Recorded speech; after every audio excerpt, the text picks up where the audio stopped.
The birthday party was happening at one of the most expensive private event centers in Accra. Everything was pink. Pink balloons floating from the ceiling. Pink roses on every table. Even the lights had a soft pink glow. A live band was playing Afrobeats near the stage, and influencers were walking around taking selfies like it was a red carpet event. It didn't look like a 16-year-old's party. It looked like a celebrity launch. But what most people didn't know was this. Zainab paid for almost all of it. She arranged the venue. She booked the band. She handled the caterer. She even upgraded the cake at the last minute because Lila once mentioned she liked gold details. And she did all of it quietly. No announcements. No credit. She just wanted Lila to feel special. Dr. Kwame was busy greeting guests and shaking hands. Lila was surrounded by her friends, laughing loudly, posing for pictures. Every time Zainab walked close to her, Lila barely looked at her. Not even a small smile. Not even a thank you. Some guests whispered behind their glasses of champagne. "That's the stepmother. I heard she married into money. She's lucky." Zainab heard the whispers. She always did, but she kept her smile on. Polite. Dignified. From the outside, it looked like a perfect celebration. Music. Laughter. Flashing cameras. But underneath the glitter and pink lights, something felt tight. Uncomfortable. Like a storm waiting for the right moment to break. And Zainab felt it. All night she felt it. The music got louder as everyone gathered around the big pink cake. It was 5 layers, covered in gold flakes and tiny sugar roses. The band stopped playing and switched to the birthday song. Phones were already up in the air, recording. Influencers moved closer to the stage to get the best angle. Lila stood in the center wearing a sparkling pink dress and a small diamond crown. She looked beautiful, confident, like she owned the night. Zainab stood a little behind her at first, smiling, watching. Her heart was full even though Lila hadn't spoken to her properly all evening. When the candles were lit and everyone started singing, Zainab noticed something small. Lila's crown had tilted to one side. It was such a tiny thing. Without thinking, with the softest smile, Zainab stepped forward and gently reached up. "Hold on, sweetheart," she said quietly. "Your crown." Before she could even finish the sentence, it happened. A sharp sound cut through the music. The entire hall went silent. Lila's hand was still in the air.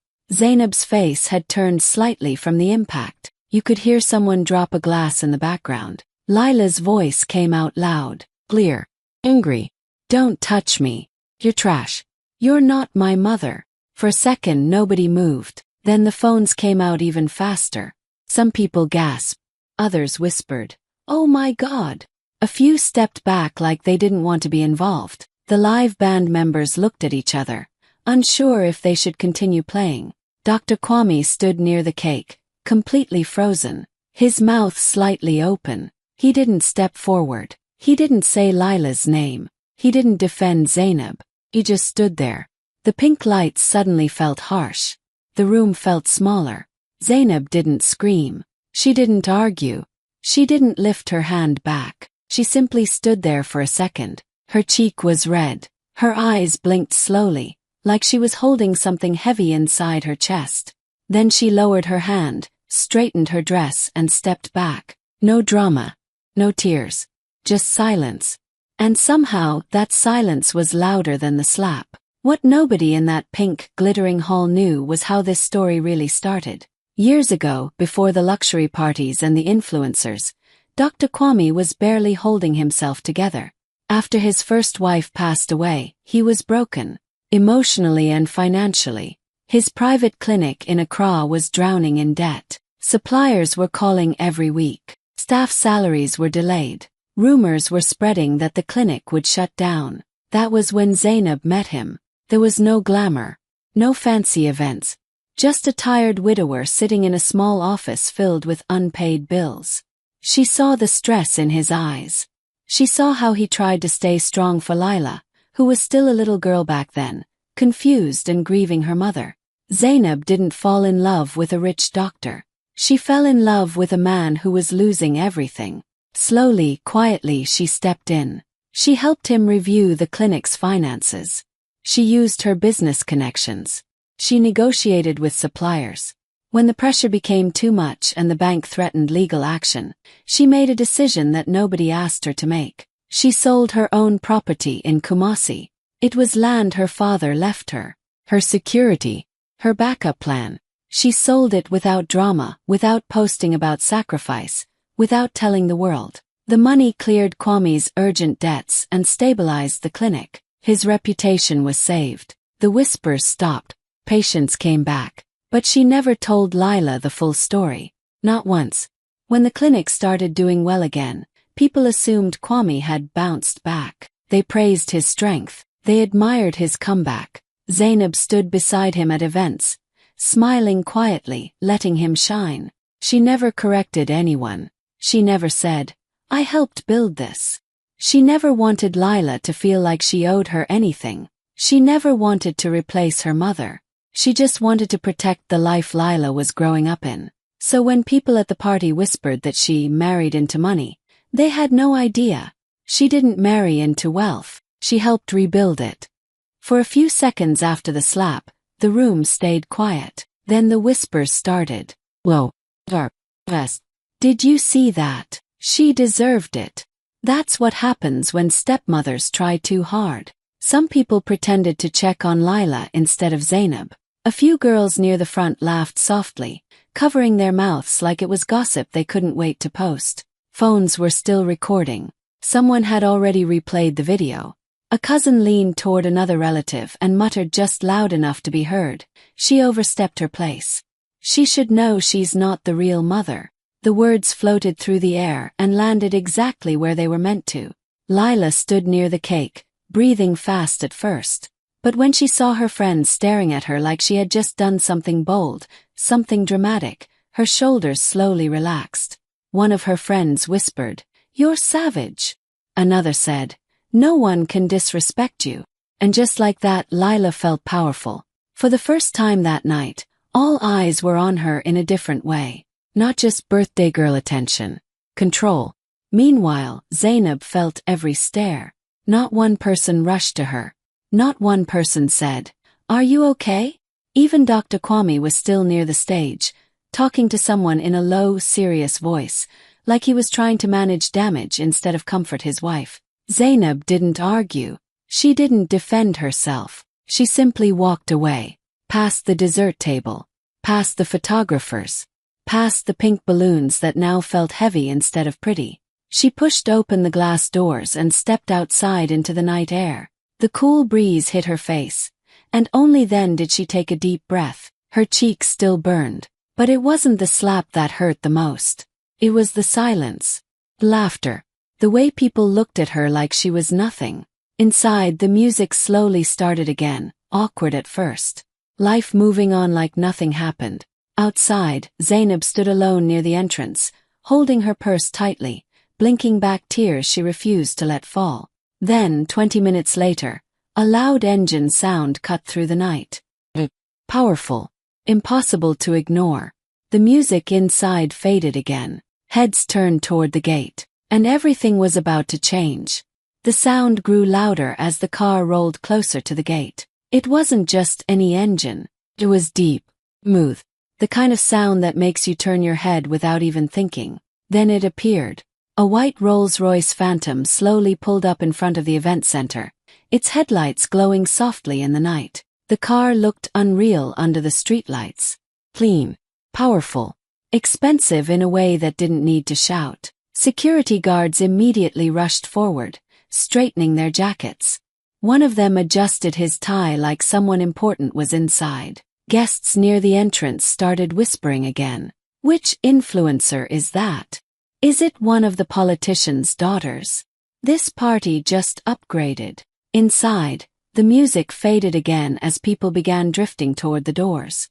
Phones lifted. Cameras zoomed in.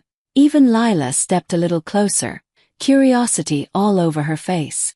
The driver's door opened slowly. A tall man in a neat black suit stepped out. Professional. He closed the door gently behind him and walked around the car. Everyone expected him to open the back seat for some celebrity guest. Instead, he looked around once. Then he walked straight past the crowd, past the influencers, past Dr. Kwame, past Lila. He walked directly toward Zainab, who was still standing quietly near the entrance, holding herself together. He stopped in front of her and bowed his head slightly, respectful. "Ma'am," he said clearly, loud enough for those nearby to hear. "Alhaji Sadiq Bello is here to see you." Felt like the air disappeared. Conversations stopped mid-sentence. Even the band inside went completely silent. Zainab blinked, surprised but calm. She didn't look confused. She didn't look shocked. She just nodded slightly, like this wasn't the first time someone important had come looking for her. Behind her, people started whispering again, but this time the tone was different. Did he say her name? Alhaji Sadiq Bello. Why is he here for her? Dr. Kwame's face changed. Lila's smile slowly faded. The same crowd that had watched her get slapped 20 minutes ago was now staring at her like they had never really known her at all. And the night was no longer about a birthday. The back door of the Rolls-Royce opened slowly. Out stepped Alhaji Sadiq Bello. In Accra's business circles, his name carried quiet weight. He wasn't loud on social media. He didn't chase cameras. But people who understood money knew him.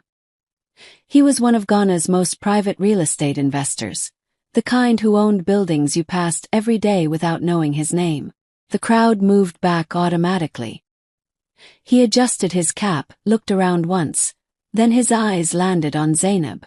And his serious business face softened instantly. He walked straight to her and, without hesitation, wrapped his arms around her in a warm, respectful hug. "My sister," he said gently. "The woman who built my first portfolio." The words landed heavy. People froze. Phones lifted higher. Lila's friends looked at each other, confused. Alhaji stepped back but kept holding Zainab's hands proudly. "Many years ago," he said clearly, turning slightly so the crowd could hear, "when every bank in this city rejected my first real estate proposal, she was the only one who believed in me." Murmurs spread fast. He continued, calm but firm. "She funded my first project, a small commercial building. Everyone said it would fail.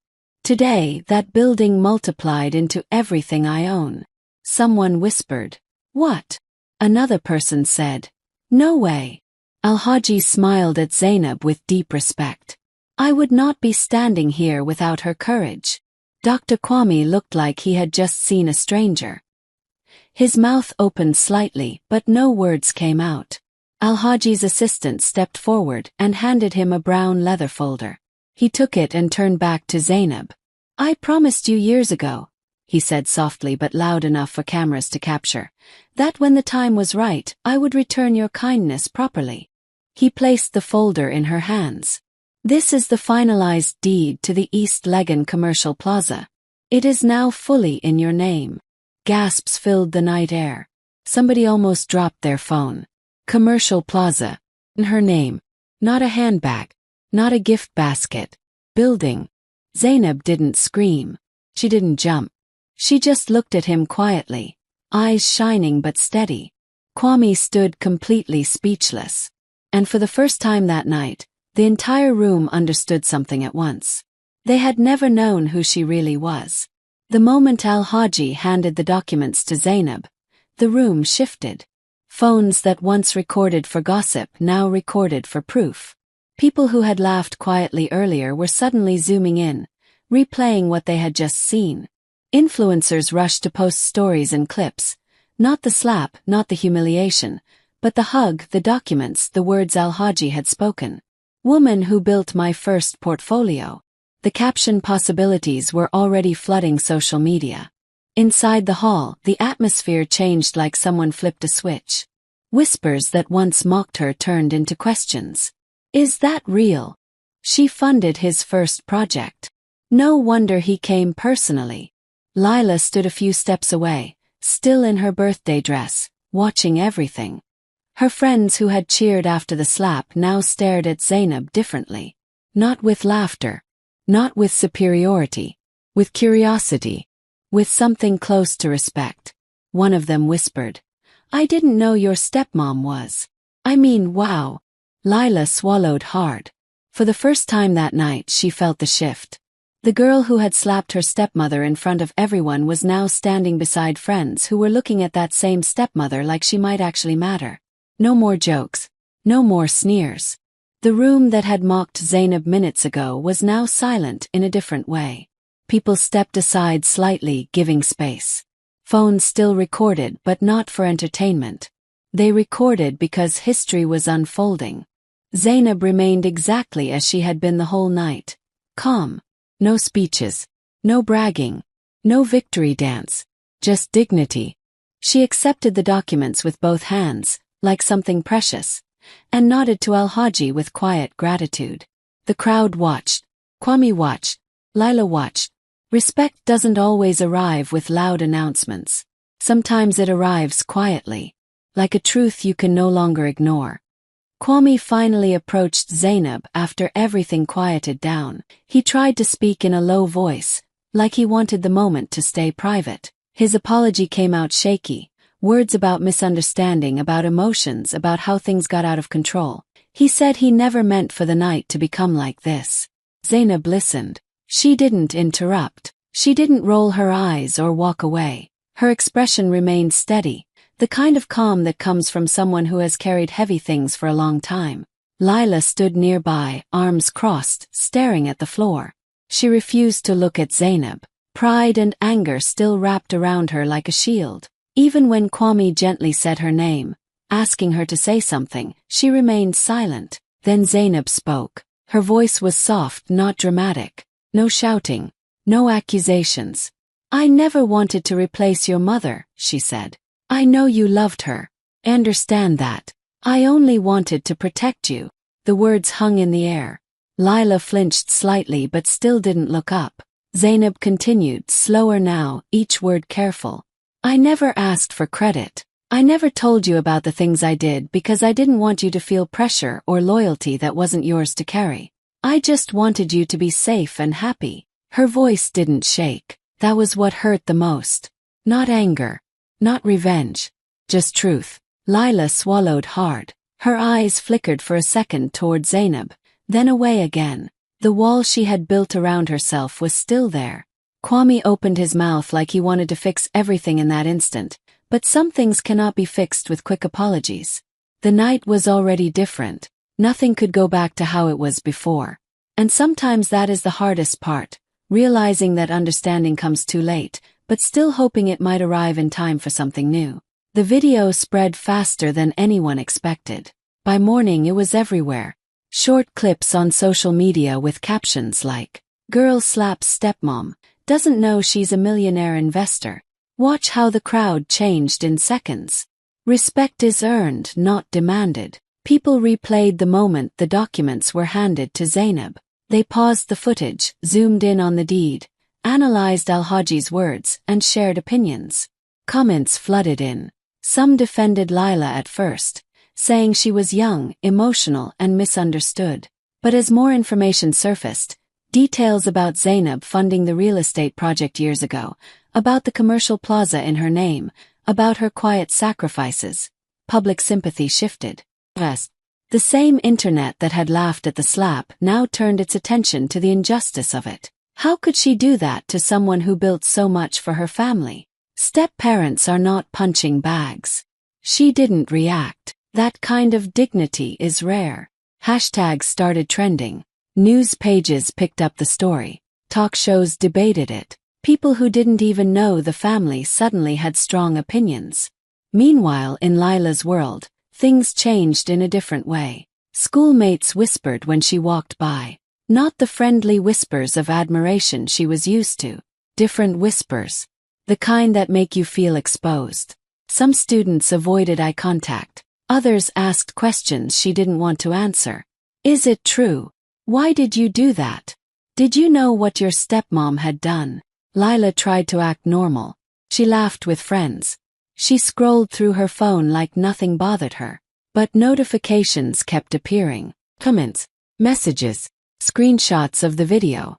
Some were cruel. Some were disappointed.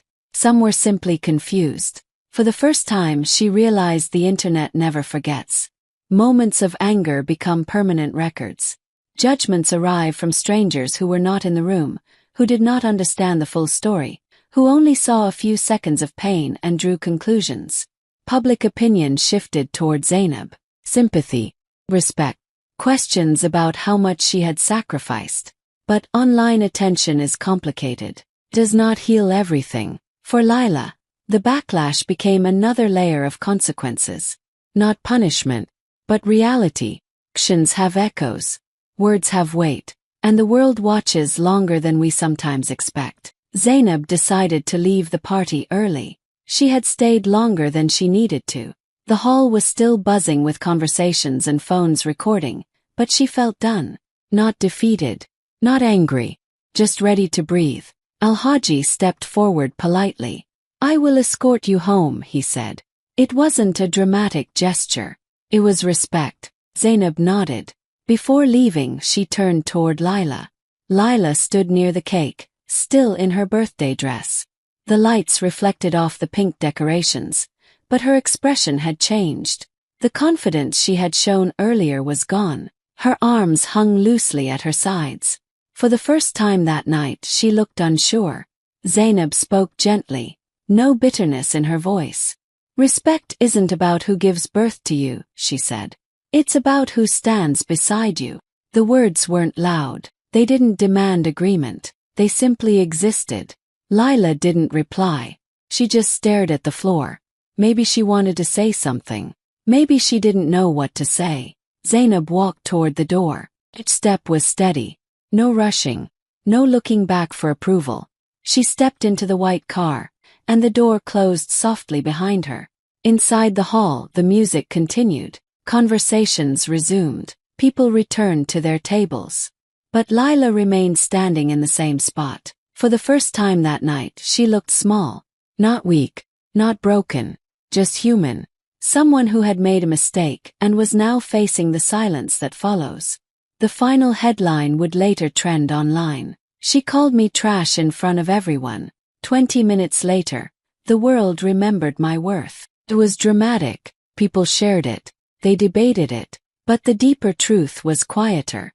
Worth does not disappear because someone insults you. Dignity does not depend on applause. And sometimes the moments that hurt the most become the moments that teach the hardest lessons.